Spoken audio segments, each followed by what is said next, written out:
কোনো ব্যক্তির অন্তরের মধ্যে যদি জবের দানা পরিমাণ ঈমান থাকে, জব ছোট্ট একটি দানা, এতটুকু ঈমান যদি কোনো মুসলমানের অন্তরের মধ্যে থাকে, আর এই ব্যক্তিরা যদি তার গুনাহের কারণে কখনো জাহান্নামের মধ্যে যায়, তাহলে এই সামান্য পরিমাণ জবের দানা পরিমাণ ঈমানের কারণে এক সময় আল্লাহ তাআলা তাকে জাহান্নাম থেকে বের করে চিরস্থায়ী জান্নাতের মালিক বানিয়ে দেবেন।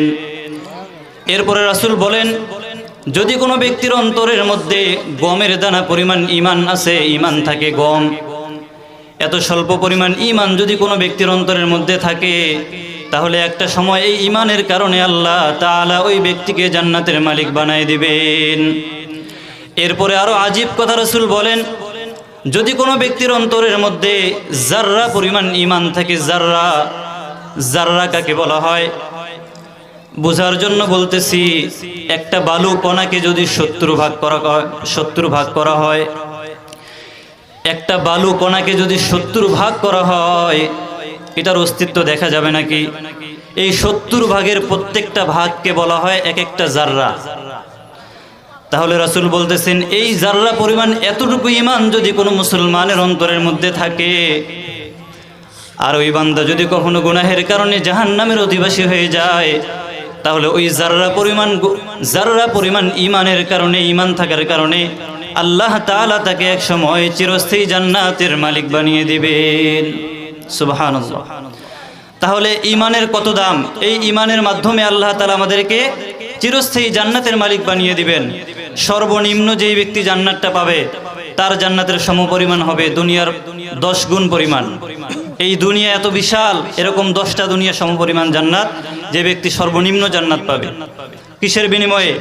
ঈমান এবং আমলে সালেহ। আল্লাহ তাআলা আমাদের সকলকেই ঈমান এবং আমল রক্ষা করার তৌফিক দান করুন।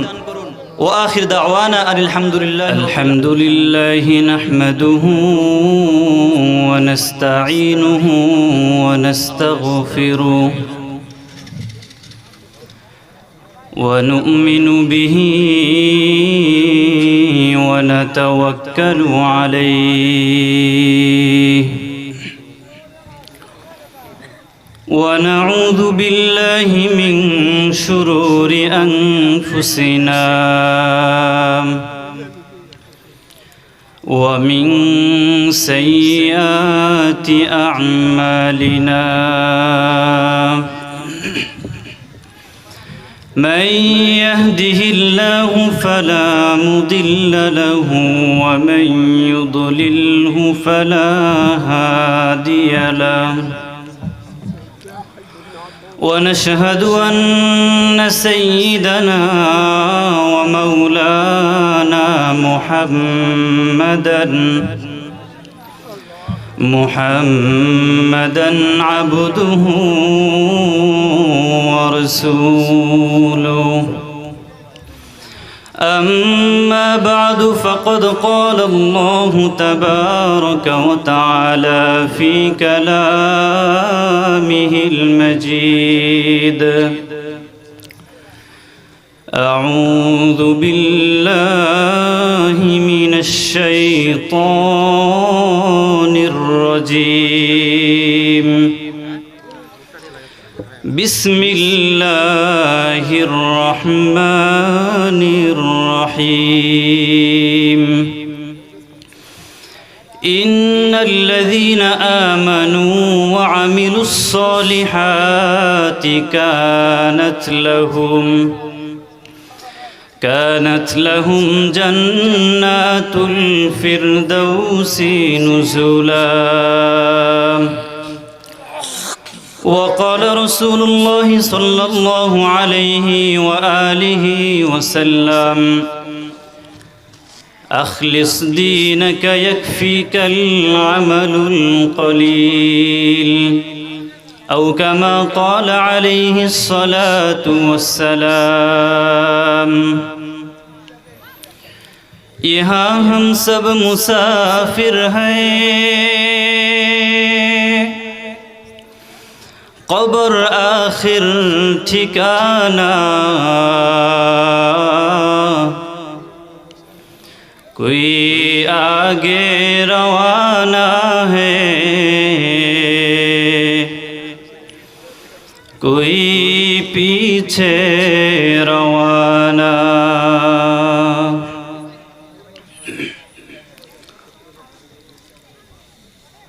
সম্মানিত মুসল্লিয়ানে কেরাম, মহান আল্লাহ পাকের দরবারে শুকরিয়া আদায় করি। সমস্ত প্রশংসা, সমস্ত তারিফ, সমস্ত সুজুদ সেই মহান রব্বে কারীমের দরবারে,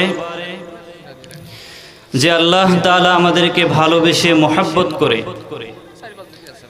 এরকম একটি জান্নাতের বাগানের ভিতরে বসার তৌফিক দান করেছেন। এই জন্য সকলে অন্তরের অন্তঃস্থল থেকে শুকরিয়া আদায় করে বলি আলহামদুলিল্লাহ। সংক্ষিপ্ত আকারে দরুদ প্রেরণ করি আমাদের পেয়ারা নবী হযরত মুহাম্মদ মুস্তাফা আহমদ মুস্তাফা সাল্লাল্লাহু আলাইহি ওয়াসাল্লামের উপরে। সকলেই পড়ি সাল্লাল্লাহু আলাইহি ওয়াসাল্লাম। সম্মানিত উপস্থিতি, খুবই অল্প সময়ে কথা বলার চেষ্টা করব ইনশাআল্লাহ। আমি আপনাদের সম্মুখে কোরআনের একটি আয়াত তেলাওয়াত করেছি এবং রাসূল করিম সাল্লাল্লাহু আলাইহি ওয়াসাল্লামের অসংখ্য অগণিত হাদিস থেকে ছোট্ট একটি হাদিস পাঠ করেছি। আল্লাহ তাআলা তৌফিক দান করলে উক্ত আয়াত এবং হাদিসের আলোকে কিছু আলোচনা রাখার চেষ্টা করব ইনশাআল্লাহ। সম্মানিত হাজিরিন, আমি আপনাদের সামনে যে আয়াতখানি তেলাওয়াত করেছি, এই আয়াতের মধ্যে আমার আপনার রব আল্লাহ তাআলা আমাদেরকে তার মেহমান হওয়ার আহ্বান করেছেন। একটু খেয়াল করে কথাগুলো শুনবেন। উক্ত আয়াতের মধ্যে আল্লাহ তাআলা আমাদেরকে তার মেহমান হওয়ার আহ্বান করেছেন। আল্লাহ তাআলার মেহমানদারি দুনিয়ার ক্ষেত্রে যদি বড় কোনো ব্যক্তি আমাকে আর আপনাকে ইনভাইট করে দাওয়াত দেয়, তাহলে আমরা খুশি হই কিনা? আচ্ছা, এলাকার মেম্বার যদি আমাকে দাওয়াত করে, চেয়ারম্যান সাহেব যদি আমাকে স্পেশালি দাওয়াত করে, অথবা এমপি সাহেব যদি আমাকে তার বাসভবনে দাওয়াত করে, অথবা বর্তমান সরকারের প্রধানমন্ত্রী জনাব তারেক রহমান, উনি যদি সরাসরি আপনাকে ইনভাইট করেন, দাওয়াত করেন, যে রাষ্ট্রীয় ভবনে আপনাকে তিনি একবেলা মেহমানদারির দাওয়াত করেছেন, কার্ড দিয়ে আপনাকে দাওয়াত দেওয়া হয়েছে, তাহলে এটা আপনার জন্য খুশির সংবাদ নাকি? কি বলেন, কি পরিমাণ খুশি হবেন? এই কার্ডটাকে আপনি যত্ন করে রেখে দিবেন, মানুষকে দেখাবেন যে প্রধানমন্ত্রী আমাকে স্বয়ং কি দিয়েছেন, দাওয়াত দিয়েছেন, মেহমানদারি, এক বেলার মেহমানদারির দাওয়াত দিয়েছেন। কিন্তু আল্লাহ তাআলা এই আয়াতের মধ্যে আমাদেরকে যে তার মেহমানদারির দাওয়াত দিয়েছেন, এটা এক বেলার জন্য নয়, এক দিনের জন্য নয়, 2 দিনের জন্য নয়, 1 বছরের জন্য নয়, 1 শতাব্দীর জন্য নয়, অনন্তকালের জন্য আল্লাহ তাআলা মেহমানদারির দাওয়াত দিয়েছেন। সুবহানাল্লাহ।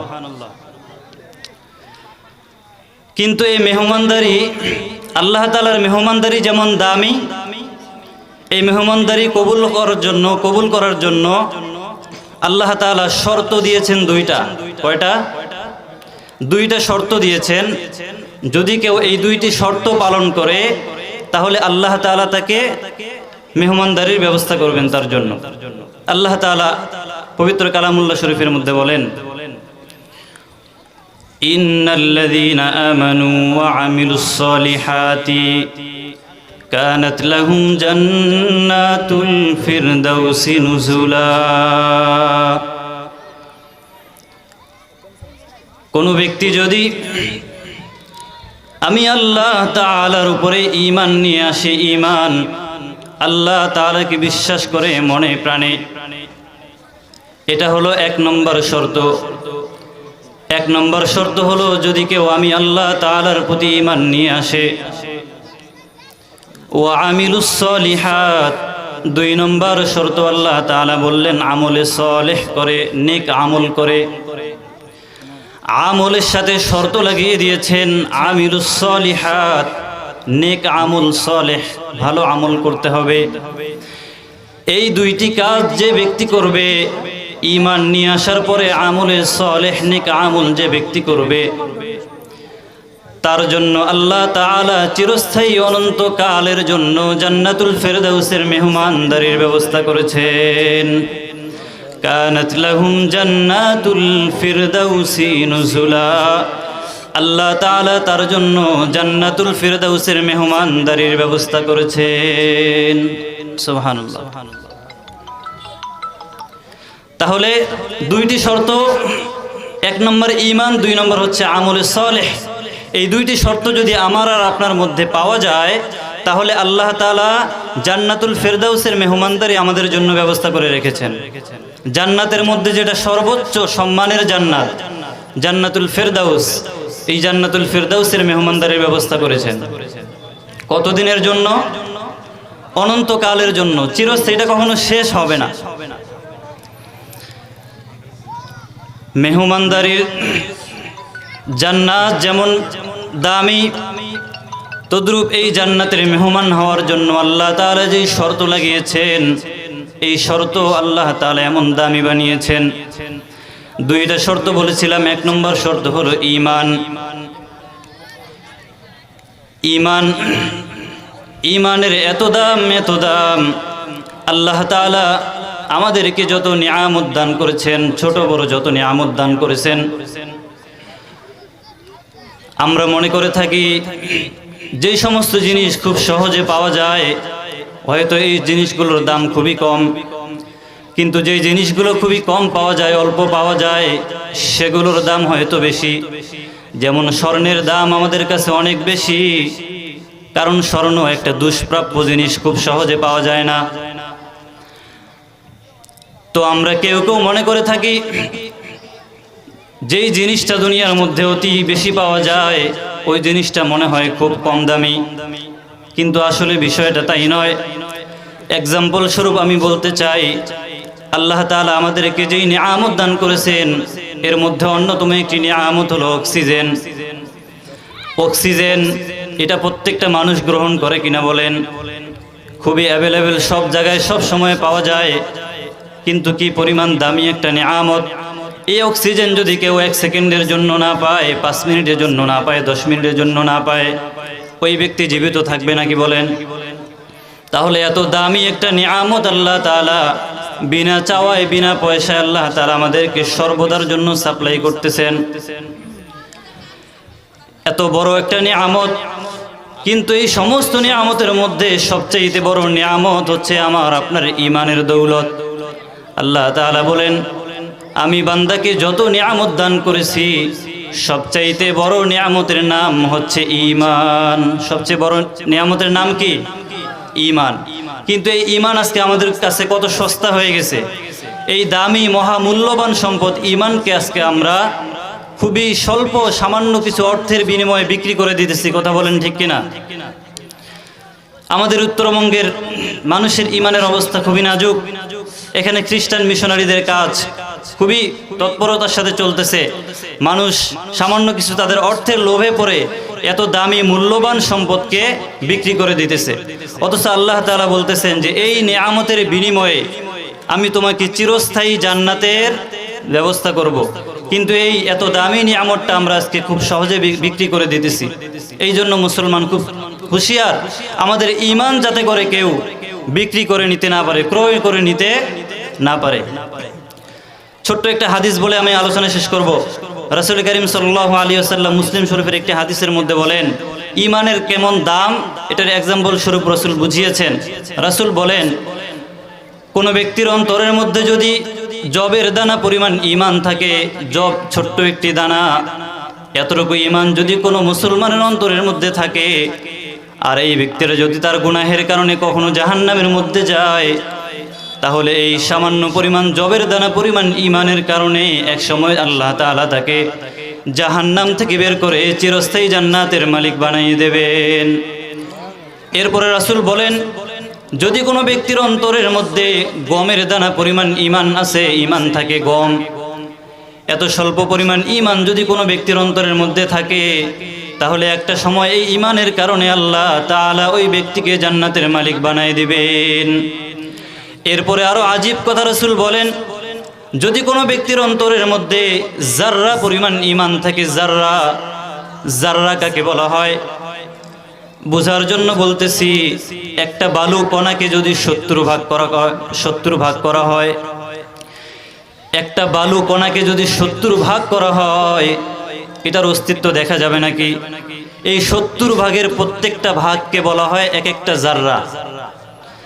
তাহলে রাসূল বলতেছেন, এই জাররা পরিমাণ এতটুকু ঈমান যদি কোনো মুসলমানের অন্তরের মধ্যে থাকে, আর ওই বান্দা যদি কখনো গুনাহের কারণে জাহান্নামের অধিবাসী হয়ে যায়, তাহলে ওই জাররা পরিমাণ ঈমানের কারণে, ঈমান থাকার কারণে আল্লাহ তাআলা তাকে এক সময় চিরস্থায়ী জান্নাতের মালিক বানিয়ে দিবেন। সুবহানাল্লাহ। তাহলে ঈমানের কত দাম!